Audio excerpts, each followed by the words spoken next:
Hey, it's Matt the Momo Hunter with McGee Farms, and we're going to be talking about targets today. I love shooting. If you live out in the country, most likely not only do you shoot, you got friends that come over, and occasionally it turns out to basically some target shooting. And one thing that I found, you can kind of see it in the background, that works great, and that is you get on Facebook Marketplace, you get on Craigslist, you get on all these sites. People have old swing sets they don't want anymore. They will give them away for free or next to nothing. And so I got the idea a couple years ago. I'm like, you know what? Those would be great target hangers. So I ended up picking up a few, and let's go take a look at them. So here's one of the two that we've had on here. It's still in pretty good shape. Pulled it out basically so I could brush hog and really clear the brush out underneath it good. I think I'm going to try to get some ground cover under it here pretty soon. But one thing, while I got it out, you get a little rust here and there. The targets will rust. These are AR 500 plates. So basically you can shoot at them all day long. They reset themselves. But the frames people miss, as you can see right here, and they'll start to rust on you. So when that happens, every once in a while, you just want to kind of come up and touch up the rust with a little bit of some rattle can spray paint, which is what I'm getting ready to do right now. Okay, got a quick coat down on the frame itself. And then the targets, same thing. You just kind of want to coat them every once in a while. I've got these set up are for handgun. I've got others that are set up for rifle. So I try to keep them a different color. These I usually go orange with. And this isn't the brightest orange, but it's just some paint I had left over. It's free, I'm not going to use it, so might as well. The ones I use for rifles, they are yellow, and that way kind of distinguish if you got someone that doesn't shoot a lot and they come up, you can kind of be like, hey, these for handguns, these for rifles.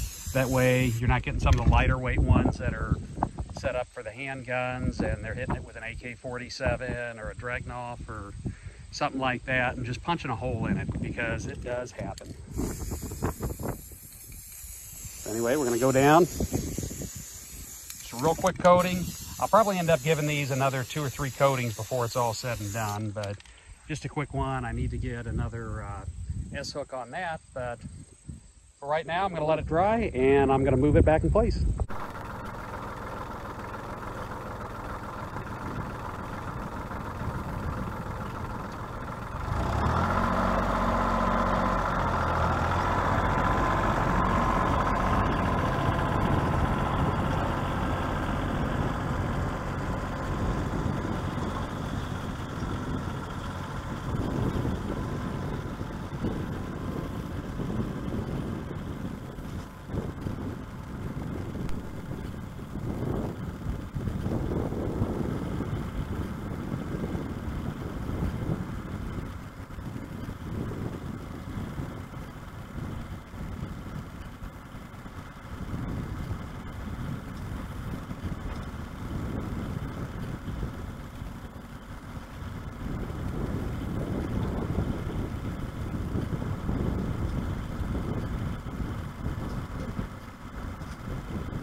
here. We've got it set, a little more touch up to do, but I mean, for the most part, it is set up, ready to go. Always make sure you got a good background behind it, a good backdrop, so when you are shooting, you know where the bullets are going.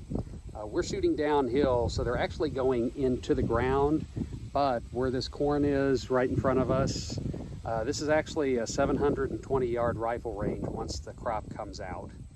It goes into a pretty good hill right in the tree line there. So we, do have a backdrop for it. We actually kind of have both. One, we're shooting downhill when we shoot, so it's going into the ground pretty much about 10, 20 foot into the corn there. And I think I said earlier that this was the handgun one. This is actually the rifle one. The targets are a little smaller.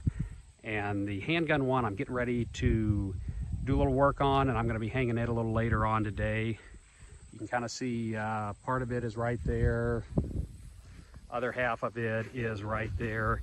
And then the targets that we use for the handguns, they're a little bit bigger because, we're shooting 30, 40, 50 yards a lot of times. So try to get about a man-sized target. They're more, makes it a little easier, especially when you got kids you're trying to train on, or new people you're trying to train.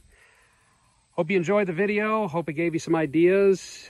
If you like it, please hit like, subscribe, leave a comment, let us know.